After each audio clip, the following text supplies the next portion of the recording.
like that.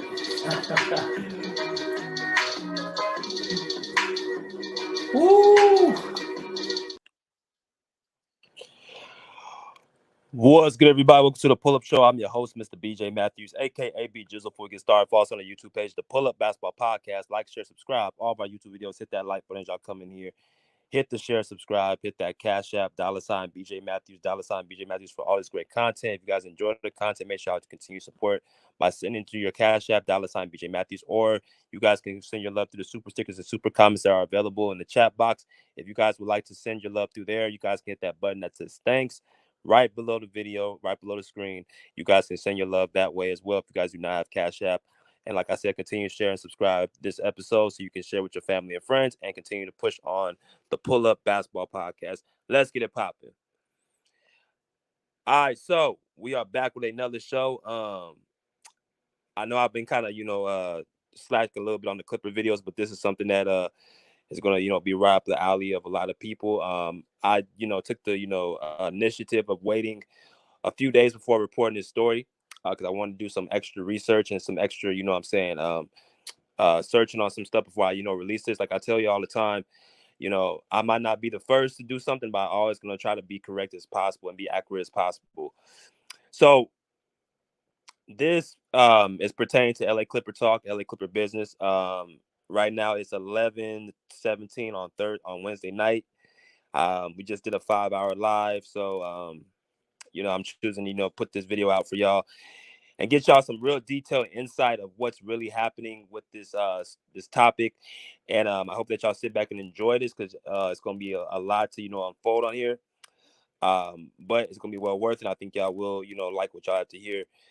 So there was a report that came out literally I want to say over the weekend, I think on a Saturday or Sunday, pertaining to one of our players, and that player is our all-star forward, and that is Paul George. Paul George is the shooting small forward of the Los Angeles Clippers. He's the second best player, of course. He's a 9-time All-Star.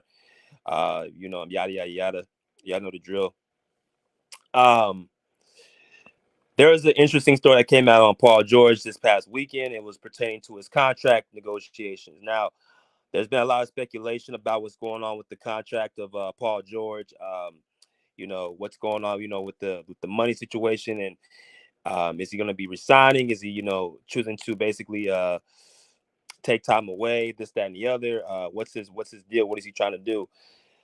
So we're going to look at look at an article. We're going to look at the latest report of what was reported this past weekend on Paul George contract negotiations, and they're going to touch on a few other things. And I'm gonna probably piece things together so you can actually make sense. So right here, y'all can see it says new report on Paul George's contract situation with the Clippers, released by Joey Lynn, who is a LA Clipper beat writer. It was released April 1st, 2024. So that was presumably really just yesterday, but it was the story that's been talked about, really released over the last couple of days.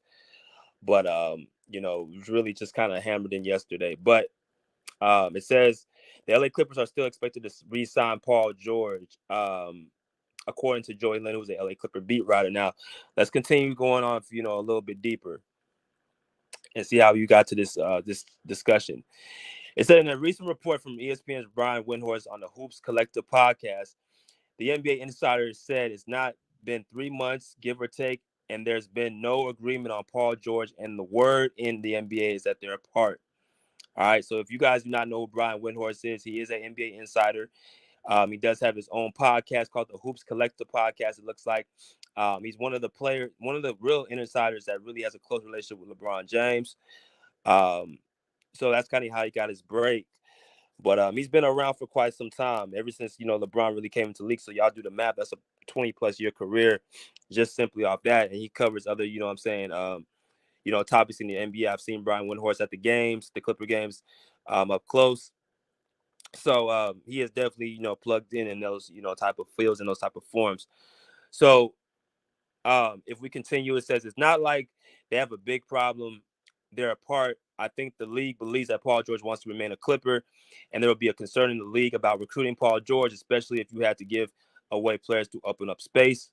My informed speculation is that eventually Paul will agree to a deal, with the Clippers. It may not be the full max, but it may be more than what the Clippers have been offering. Okay, stick right there. That is, a little bit of a snippet of, what Brian Windhorst had to say. And as y'all come here, smash that like button. I know there's some people coming in. This is a pre-recorded video. This is not an actual live. We're talking about Paul George's newest report, surrounding his, contract negotiations.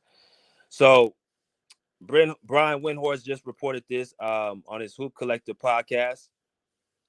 It's on Apple Spot. I think it's on Apple Podcasts. They had a segment, pertaining to the Clippers, and he basically said by the, sources around the league, they believe that, PG is going to want to remain a Clipper, and they also believe that, the Clippers will, give him a good, solid deal. But that doesn't stop there. As we continue with this, it says the Clippers star Paul George has yet to reach a contract extension with the organization he has been with since 2019, which suggests that such an agreement is unlikely this season. While George remaining with the Clippers beyond this season is seemingly still the likeliest scenario, his future looks to be something that will be addressed in this offseason as opposed to any time before then. All right, so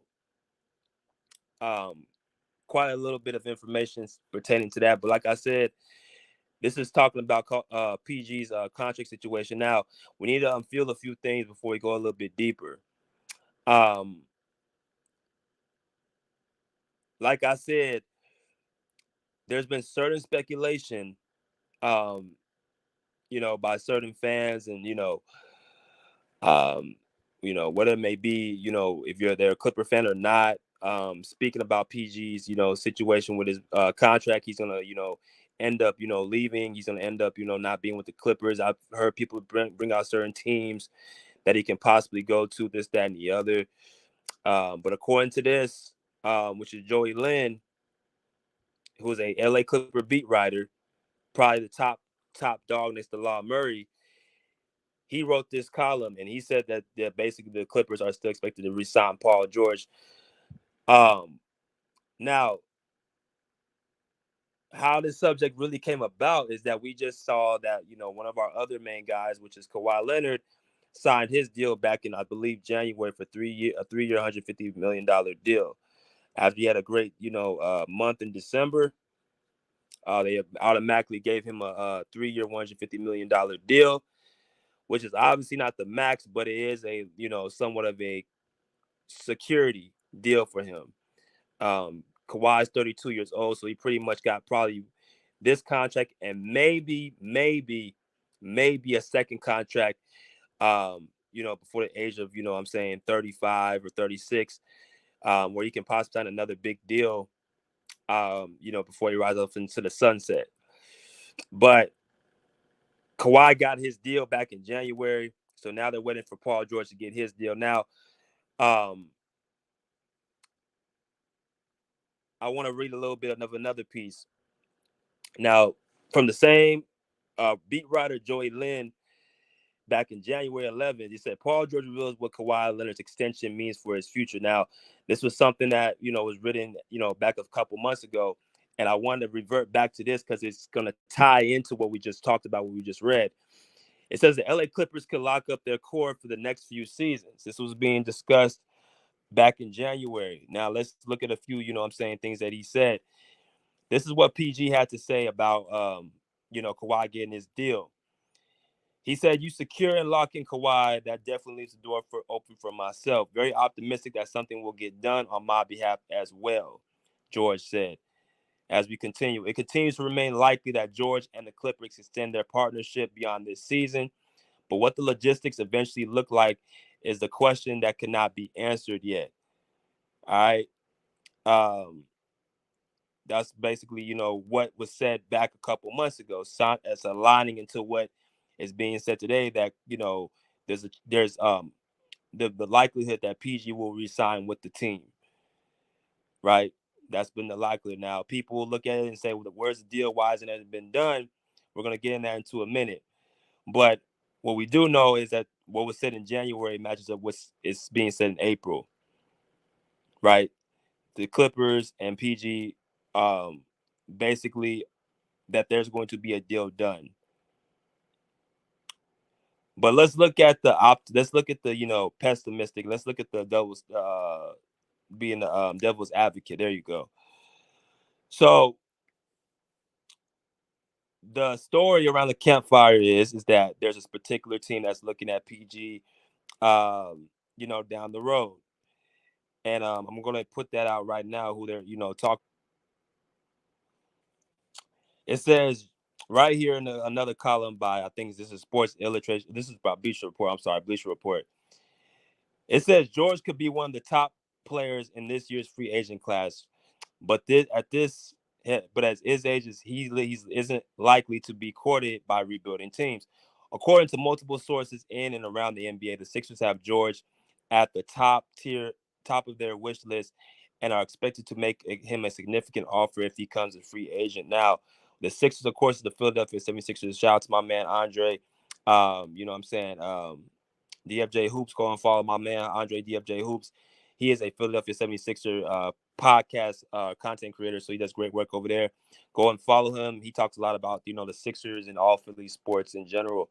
But this is his team. So the Sixers, the story is that they're going to be offering PG a deal possibly this summer. They're really eyeing on him. I'm saying, to possibly be a part of their ball club in the off season. Now, what I want to say is this: is that going back to what we just talked about, basically we're talking about two certain instances, separate instances, where the Clippers and PG is highly likely he will be resigning with the team. Right? That's what we do know. If you even go back to the summertime, the Clippers were talking the same thing. It says right here, Clippers president commitment to Kawhi Leonard and Paul George remains, meaning that they had sights already on Kawhi Leonard and PG, before the season even started. Well, before the season started. After Kawhi Leonard got hurt, you had people saying, let's blow it up. Let's basically start over. Let's basically have, another, rebuild, retool, whatever you want to call it. That was the talks, because people, I think Clipper fans were frustrated because they're like, damn, another year that, our best player is not playing.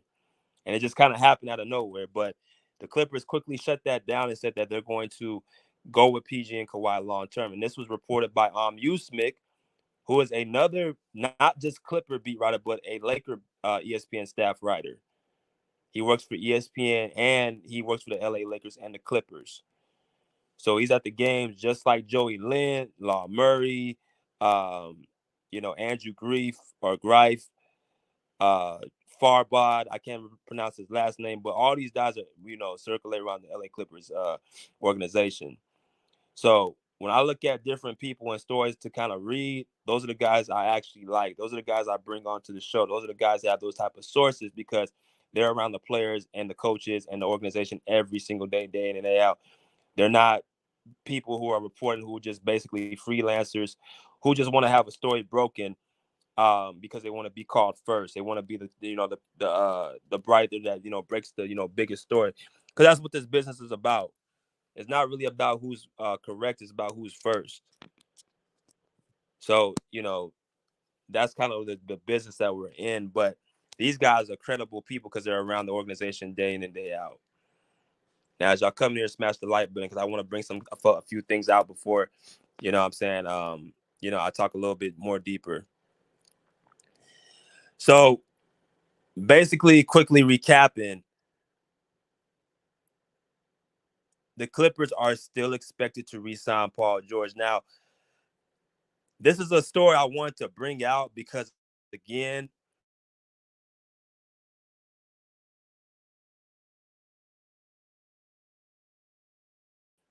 I want to keep y'all up.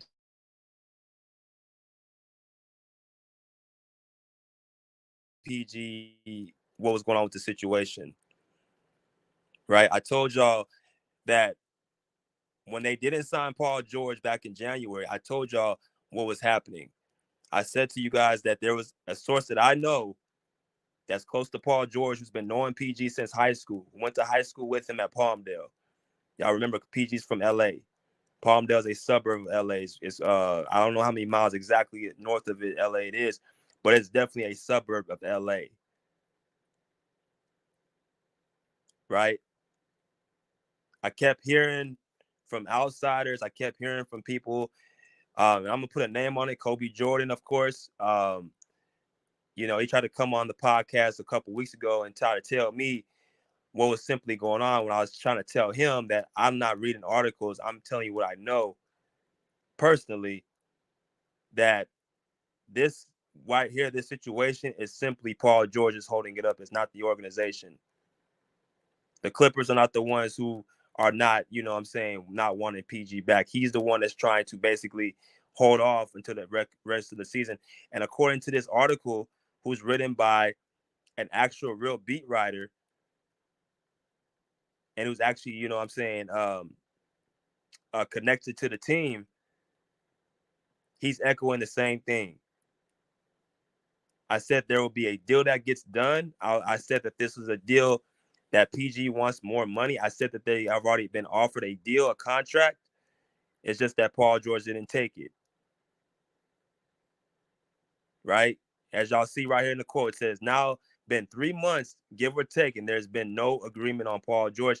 And the word in the NBA is that they're apart, right? So basically, they don't have an agreement because they're trying to negotiate the money. But he also said, Brian Windhorst said, it's not like they have a big problem. It's like they're apart, right? It's basically he's telling everybody that it's not like they're, beefing in the front office or they just are on bad terms. It's simply like, hey, this is the deal we feel like, you deserve. We're offering you this deal. And, if you'll take it, then we can go ahead and sign you. And PG obviously said, no, I don't feel like, this is the deal I want. They obviously couldn't get the deal done back in January. And then basically PG said, you know what, I'll just come back later on, towards the end of the season. In the offseason, we can revisit this, i.e., I'm finna go off in the postseason. Right? He says, my informed speculation is that eventually Paul will agree to a deal with the Clippers. It may not be the full max, but it may be for more than what the Clippers have been offering. As I just said, they offered this man a contract already. It wasn't like they signed Kawhi and they just said, okay, well, PG, we're not going to say nothing to you about this contract. No, they brought him in, Steve Ballmer, Lawrence Frank, Dennis Rodgers, right? All the, top guys, the vice president, the GM, the president, the owner, like they brought everybody in. They brought Paul in, they brought his agent in, right? I'm going to talk to y'all in a minute, touch on in a minute. And they said, this is the terms that we want. We feel like this is a good deal for you, right? And PG and his agent did not agree on the terms. It's no different from a person on their actual job who they have a company that offers them a certain amount of money, and you have the option of either accepting the terms or declining the terms based off your experience, based off of your work experience, based off of your resume. You have the option to determine if you want that job or not. You guys understand that basketball is a job. You're considered an employee. Even though these guys are getting paid millions of dollars, it doesn't change. It's still the same concept, same idea. They're still just like the regular, civilian workers, just they're getting paid millions of dollars. They have contracts. They have, things they have to look over in their contracts. They have certain figures they have to, look over. It's the same concept. It's just they have an agent and they have millions of dollars they're dealing with. Right? But the contract had already been offered. So that debunks the argument that the Clippers do not want him back. They stated this back in the summertime. They wanted to make a long-term deal with Kawhi and PG. They didn't want this to be something that was just, for a year or two. Like, as y'all can see right here, he says, when we traded for Paul and signed Kawhi as a free agent in 2019, it wasn't for 1 or 2 years, wasn't for 3 or 4. Frank said, every year you have those guys, they give you a chance. And so it's about surrounding those guys to continue to improve your chances, i.e., these guys were not rentals they just wanted to bring in for a year or so. This was a long-term deal. This wasn't something that they were just going to use him for a couple years and then just go blow the team up, which I don't understand why people wanted so bad to blow the team up. I understand that people got frustrated over the injuries, but you got to understand, if you blow a team up with this core, you're asking for a rebuild. You're asking for you having more misery throughout the years. And you're asking for, you know, you're not asking for to have like a plan in place.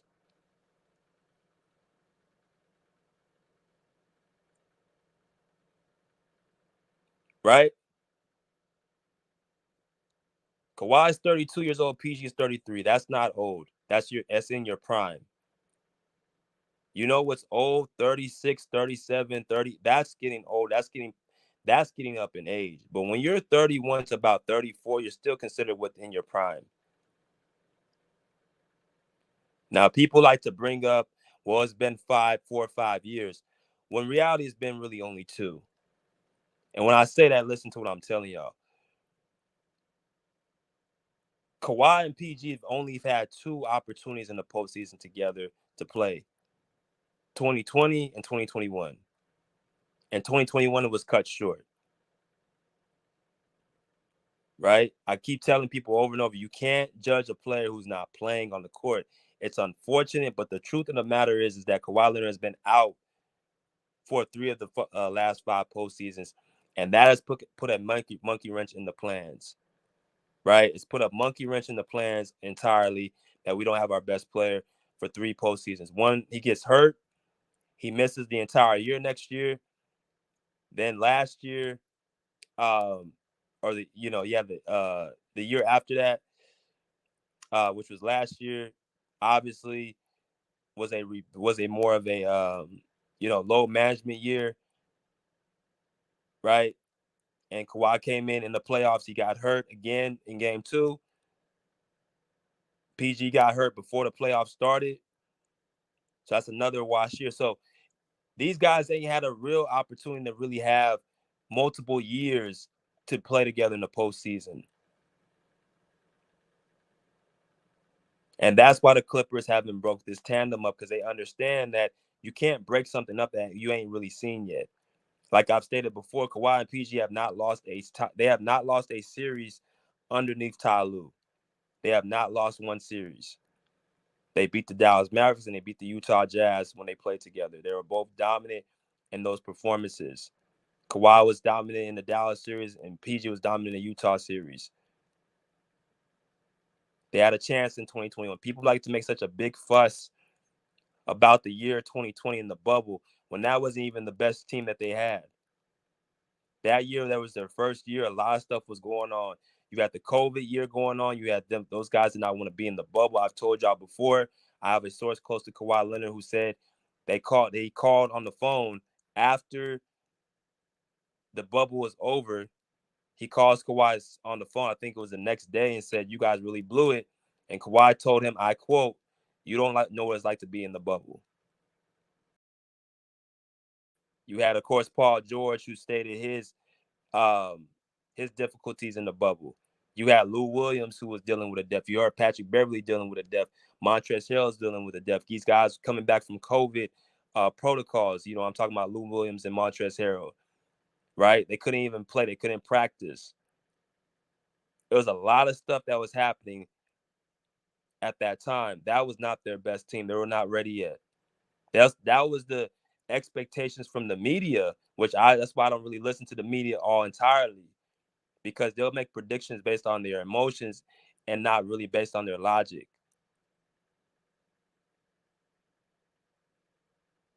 They had the Clippers winning that championship, when in reality, this next year in 2021 was the year they should have won it. That was the year that's the year that Kawhi and PG were at their best. That was the year that they got another year underneath their belt. They got a new coach in Ty Lue, who was great in the playoffs. The role players were coming together, Reggie Jackson, Terrence Mann, Nicholas Batum, Viska Zubac. You still have the, toughness of Patrick Beverley there. That was big in the Phoenix series and the Utah series. Marcus Morris was, being a key contributor, right? They had a lot of stuff going well for them that year. That was the year they should have won a championship. So they understand what Kawhi Leonard and Paul George can do when they are on the court. But a lot of people will try to negate that and dismiss that because they look at it like, well, Kawhi Leonard was been out, so we don't think they're good enough. But in reality, when they play together, they're very, very dominant. At least in the postseason, at least. Now, I wanted to bring this up as well. Now, going back to Paul George's contract situation, it's like I told a lot of people, PG don't want to leave LA. The Sixers could want him all they want. They can try to probe him all they want. If PG don't want to come to Philadelphia, if you don't want to go to Miami, if you don't want to go this, that, and the other, it's not going to happen. Because in order for a deal to get done, both parties have to agree. The team has to send the offer to try to get him, a certain amount of money, and it has to appease him. But then the client has to also accept the terms. And from what I'm reading and what I know, PG does not want to leave LA.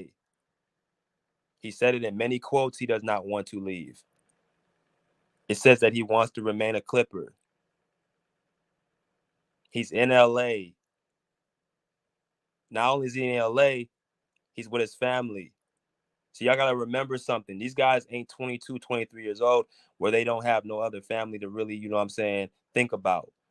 You're talking about they have to, deal with, the wife, the kids, the parents, the siblings. There's a whole village that goes into, if a person or a player wants to make that transition, they think about that. Paul George's main reason for coming to the Clippers in the first place is because his mom actually is in a wheelchair, and he wants to make it easier for her to travel to games.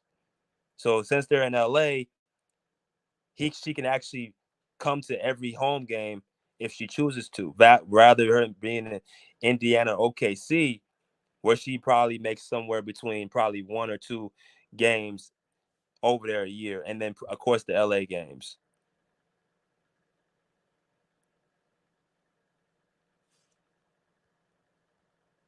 The whole reason that he wanted to come here in the first place, a big reason, is because his mom can come to the games. So this dude's gonna go to Philadelphia. Let me make this right. This dude's gonna go all the way to Philadelphia, which is across the country, right? 33 years old. He's looking at a part of his career where he's want to settle down and start over again. That's gonna happen because the Sixers, a couple issues with that. Number one, their big man Joel Embiid is probably going to end up leaving. There's no guarantee that man's going to end up staying there. Number two, like I said, Philadelphia's across the country. So you're asking for, yet again, for them to start over and his family not to be able to attend his games. And number three, and this is something I don't think people are paying attention to, who's the player that just came from the Sixers who had a bad relationship with the ownership, who has a bad relationship with the ownership to this day, who feels like he was betrayed of his money, he was betrayed from his trust, his relationship? Who was the player that was, basically calling Daryl Morey out to the day? That's James Harden. What team does James Harden play for currently right now? The LA Clippers. So you don't think that PG and James Harden had discussions if this is a real option? Like I said, I don't believe it at all. I don't think Philadelphia is a serious contender at all. I don't think it's even in their playing field. But let me just play devil's advocate for a minute. You don't think that James Harden has talked to PG personally, or he will talk to PG personally, and PG does not how that situation unfolded, you don't think that there's other players that actually came out about Daryl Morey who felt like they wronged him, Patrick Beverley is another person that just came from Philadelphia.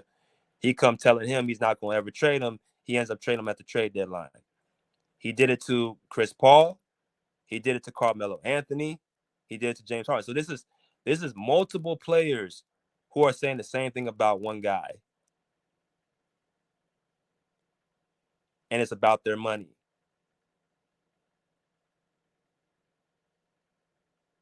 So I could see if it was just James Harden saying it, but you got 4 high caliber guys who are, Hall of Famers saying the same thing outside of Patrick Beverley.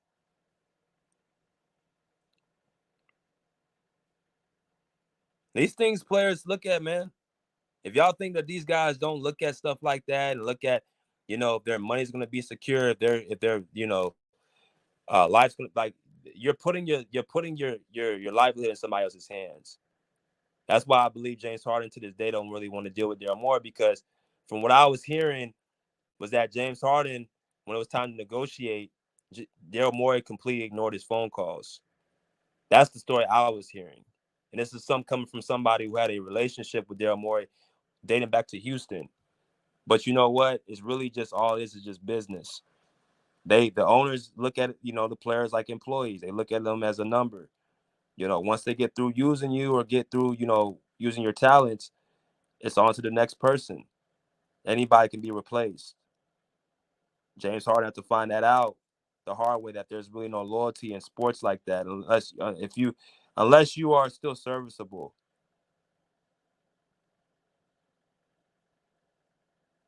Harden did all that stuff for Houston, got him to multiple conference finals. Yes, they did not win, but he sure as hell made Houston look probably as best they have looked since the Hakeem Olajuwon days. Better than Tracy McGrady, better than Yao Ming, better than Steve Francis. You know what I'm saying? Better than Metta World Peace. Like, he had that team going to multiple conference finals. If you ever been to Houston, even to this day, James Harden is very loved down there, right? So he's putting Houston back on the map, and they had such a strong relationship. And then all of a sudden, they don't want to. Well, James Harden don't want to speak to him again. It's just crazy how things can go south. But back to the point. It's like I told y'all, man. One thing about me, I take this extremely seriously right here when I'm talking about trying to make certain reports and stuff like that. Like I said, I might not be first, right? Nor do I care about being first, but I want to be as accurate as possible. Am I always going to be 100% right? No.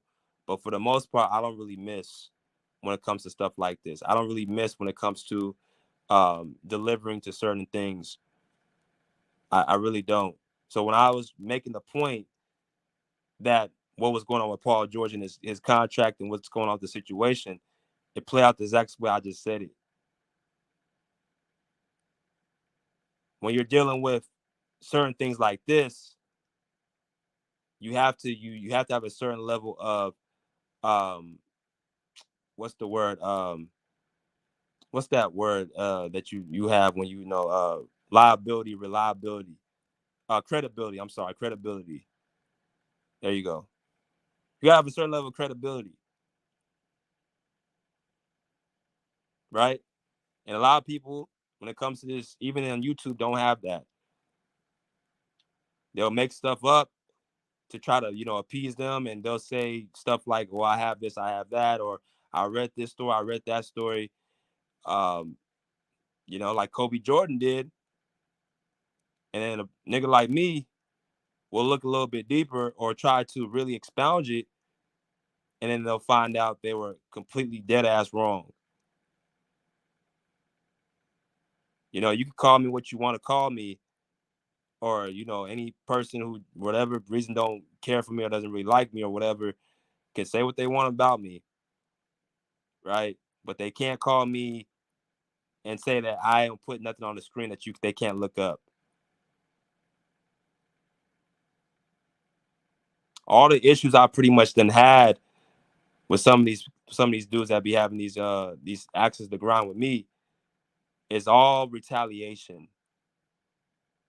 When I get out of a certain mode or certain character, it's all retaliation. I don't start shit with nobody.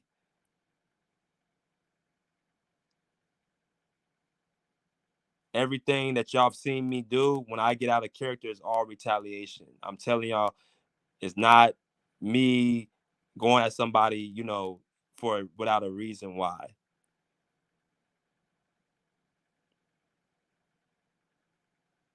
Me being with the Clippers, there's certain stuff like I tell y'all, I don't unveil to y'all that I know or people that I know because it'd be too much stuff I have to say. I'd rather just make it, be in y'all face. I'd rather just have certain people pull up to the show and y'all can see for yourself.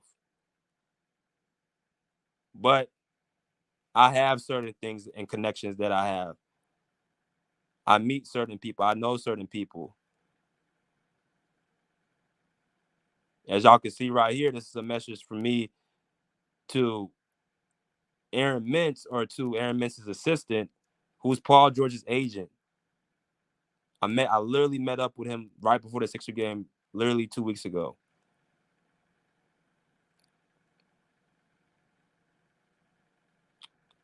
I'm looking to get Paul George on my podcast. I've been saving this pretty much for the last few months. Aaron Mintz is Paul George's agent.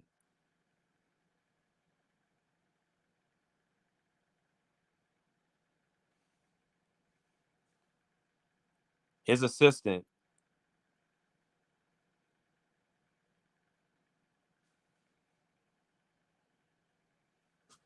Right? Cell phone number. I had to block out the address and name and all that stuff because you know how people be. But like I said, these are certain things that, I do behind the scenes.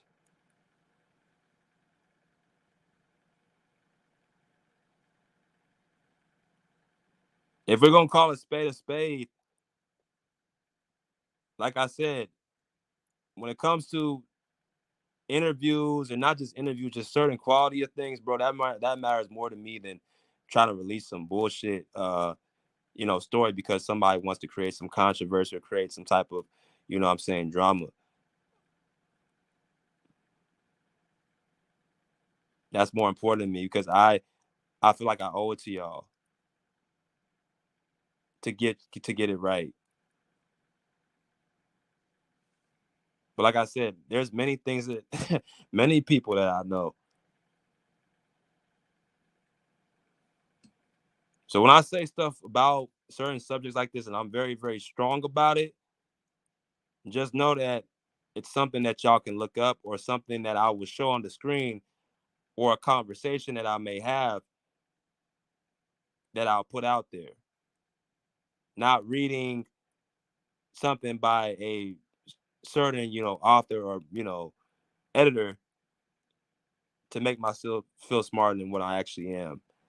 And that's going on around quite a lot. You got people on here, what I'm saying, putting stuff out there that's not even accurate, not even logical, because they want to try to feel more important and smarter than what they really are, instead of actually showing it to their audience, instead of, actually showing it physically. See, I'm a show me type of person. I'm more than a show me than type of tell me. I could tell you I know this, I could tell you I know that, but why not just let y'all see it? Why don't y'all just let y'all see the interviews I've had, in the past?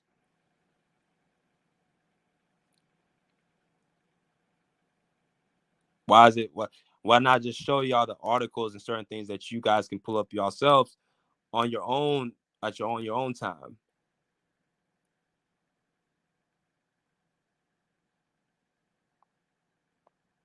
Right?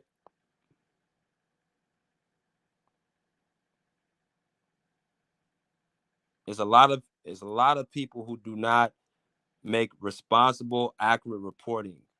That's why I hold such high regard to the ones that do.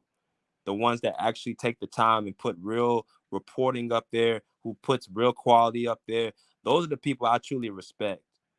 Guys like my man DFJ Hoops, right? Andre 76 started off his channel a couple months ago, right? You can just go over to his channel and see the quality he puts in, the timing, the detail, the honesty, right? Tuning Sports, another one, right? Cavs content creator, great quality, great analysis, makes sense, knows basketball, right? I respect guys with high integrity. Guys like my man, the real Eleazy, high integrity guy. A little rough around the edges, but that's okay. He has his own style. I respect that. I respect guys like Big Tone. Yes, he's entertaining, he's animated, but at the same token, you could tell he has a lot of integrity. He don't deal with people who come on his panel lying, bullshitting, and trying to spin the nerve. He don't put up with that. But then again, he's an old school cat. So that's probably what it is. You know, guys like Just Win Baby Podcast who wants to really learn and actually want to up his business. Highly respectful. He calls me all the time talking about how can I do this, how can I do that. I'm always willing to lend a helping hand to somebody who really wants it. Right? Big fan Breezy. Constant grinder. Constant grinder. Right? Puts a lot of content out there. Right? Even guys that don't like the Clippers. Time out with Mr. Mass. High integrity guy. Personally. So you know what, I allow him to come on the podcast and say what he wants. If he wants to say the Clippers ain't worth a fuck, they ain't shit, they gonna hey, whatever. Because again, I respect people who have high integrity. I respect people that do honest reporting. I respect cool people. I want to see those people win. Y'all, I am the same cat that I came in. I'm gonna be the same cat when I leave. What y'all see on here is how I am in real life. Well, maybe a little bit more animated on here, but you know, my point is that certain things don't need to really be talked about. Like just staying with this PG shit. Like I've said before, you know, I already knew what the story was. I already knew what the scoop was. I was saying that the Clippers were not the ones holding this up. I said it was PG. I said the Clippers want to sign Paul George. They did not they gave him a contract he felt he should have got more of. Now, people may ask, well, how much is he asking for? I don't know, and it's not my business. And it's none of y'all damn business. You know, it's easy for a person to come in and try to tell somebody else what they deserve, what money they have, when certain people have their careers and their jobs.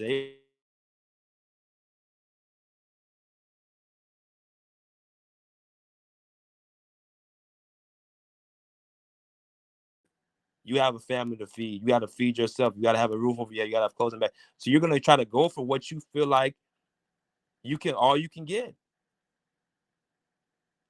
So what do? You negotiate with your boss. Hey, if look at my performance, Mr. So and so or Miss So and so. I did this. I sold this amount of, merchandise.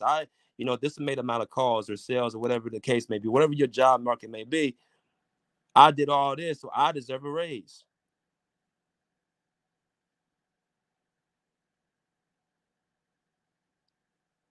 Right? People love to critique athletes because they feel like because they make more money that they can, basically be, I guess you could say, can try to tell them what they deserve, they owe.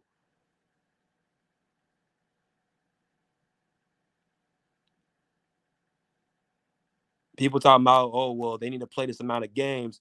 They need to be on the court all the time. But yeah, at their jobs, they have sick days they miss. They don't want to go out. They don't want to go to work because they might sit out a little bit late the night before. And they just call in sick. And they like people kill me with this when this whole mindset, oh, they need to play 70, 82 games. It's their job to play 82 games. Now, granted, that's a good mindset to have. But if we're going to be logical, human instinct kicks in for the most part. We've all had a day that we don't feel like going to work, or we feel like we don't want to go. Like, man, forget, I'm not going in today, or I'm tired, or I'm sleepy, or I'm this, that, and the other. Most of us have had that.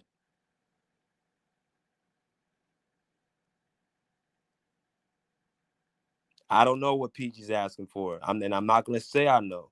I'll tell y'all what I do know when I know it, but I'm not gonna say something I don't know just to be like, or feel like, smarter than what I actually am.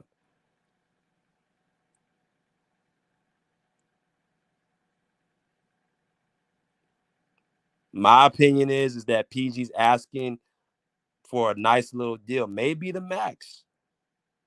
Now, I don't think he's not going to get it if they want to keep their players. But it's like I said, if PG goes out here and performs and has like a crazy playoffs like he did in 2021, right? Leading in all the categories, lead them to their first conference finals. If he helps lead this team to the NBA finals into a championship, he can go into that office and ask whatever he wants to ask. Because to be honest with you, to be real with you, and let's just bring it back a little history. Before I land this plane. It's like I told y'all. He carried the team for literally 2 seasons. When Kawhi went down, he carried us to the conference finals. Everybody keep talking about this Terrence Mann, Reggie Jackson shit. There he wouldn't have got those shots, especially T-Man, which I'm a big advocate of. But that 39-point game that T-Man got, a lot of those open shots came because of the defense focusing on PG that just scored 37 points the game before in Utah. So they focused on PG and keyed in on him with Kawhi Leonard being out because he was the best player. So a lot of those open shots that T-Man hit was because of the defense that was drawn on Paul George. But people want to say, well, Terrence Mann had the game 6. He needed them to win.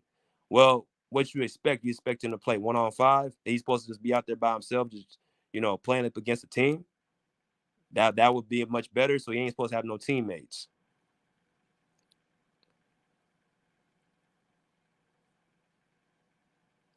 Right? He balls out in that conference finals where he was the best player against the Phoenix Suns. Look throughout that series, he was the best player. They end up losing. The next season, Paul George had them as a 7th seed in the Western Conference. He gets hurt, I think, in December. If I'm not mistaken, right before Christmas, he tears his UCL.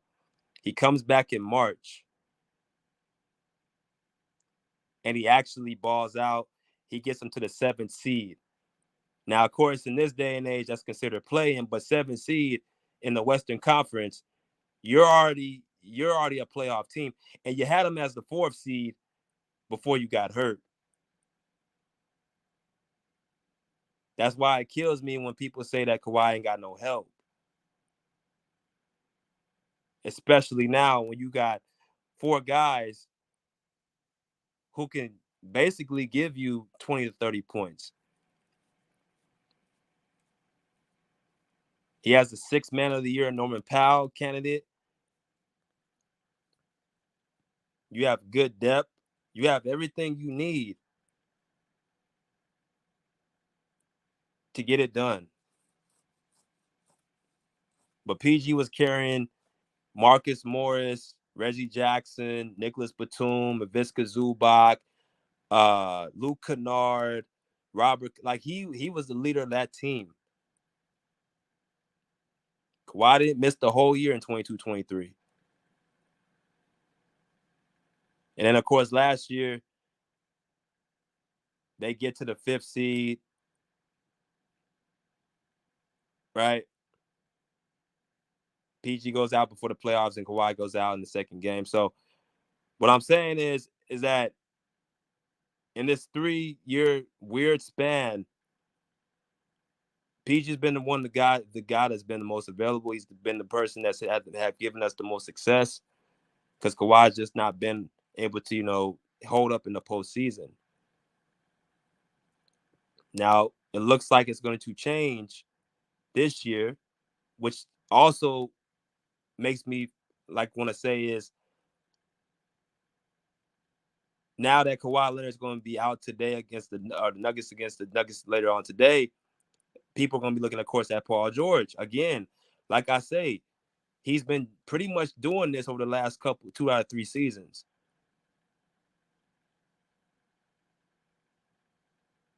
So, in my personal opinion, I think PG's asking for, if not the same as Kawhi, probably a little bit more. He may be thinking in his mind, look, I've been carrying this team in Kawhi's absence.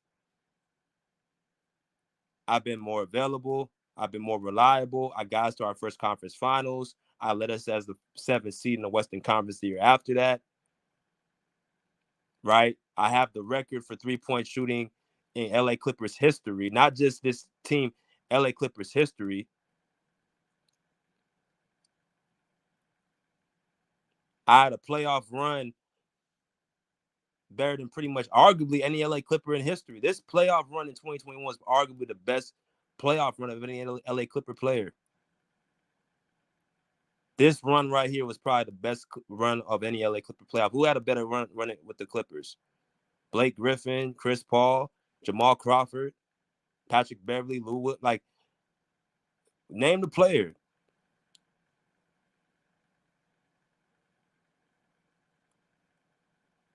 So with PG looking at this being a pay that he can possibly take advantage of and get, he's probably asking for a lot of money.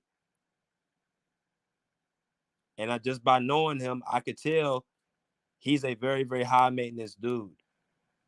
He does like the finer things. He does like to have, certain perks and certain, that's what he does like. I know he does like, riches and stuff like that. He's a high maintenance dude.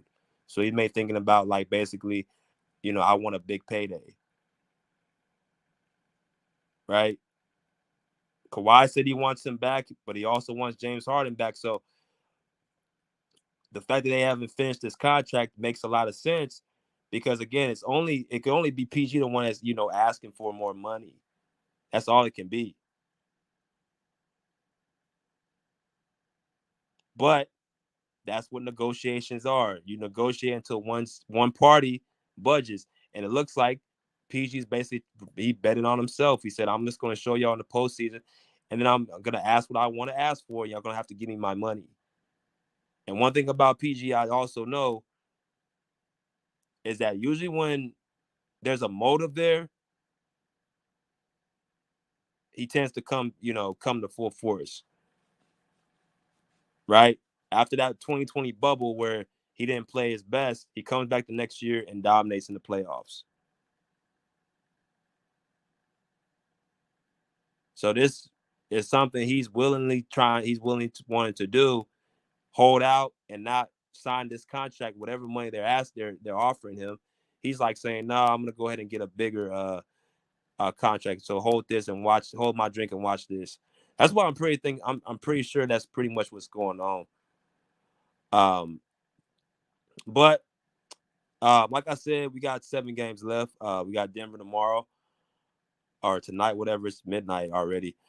We got Denver coming up, so it's gonna come to a point where we have to have Paul George going to carry the load again. So hope y'all enjoy the show. We'll be back on tomorrow. We'll be back on I believe Friday. So again, pull up a seat, pull up a chair, put a loud pace out of here like swimwear.